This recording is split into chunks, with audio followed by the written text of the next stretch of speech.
So Jason, tell us how you came upon the story of Gilbert Gauthe. How did you start reporting? Well, he was indicted in the fall of 1984 in Lafayette. I lived then, as I do now, about 135 miles away in New Orleans.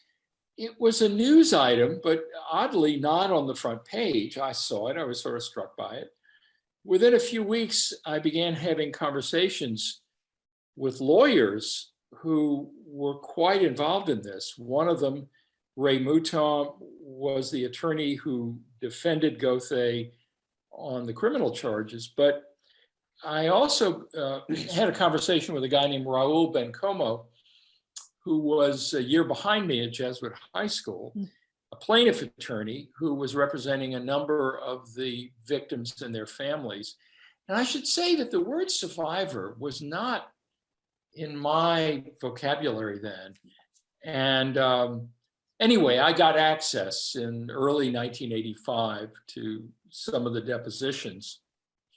And I remember sitting in Bencomo's office with the light coming through the shades, reading these deposition testimony transcripts that no other journalist had seen.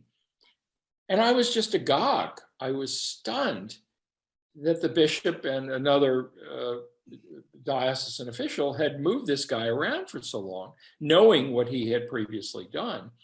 And I immediately thought of Watergate. It was a cover-up to me. Strangely enough, I never thought of it as a religion story. I thought of it as a story of a political story, the abuse of power. So I got shot down by all kinds of places, the New York Times Magazine and others. I pitched them and everybody said no. So I got a joint assignment from the weekly paper in Lafayette, whose editor was a friend of mine. And that's when I sort of discovered NCR. I was aware of it, but I talked to Tom Fox, the editor, and told him what I had. And he agreed to a joint assignment.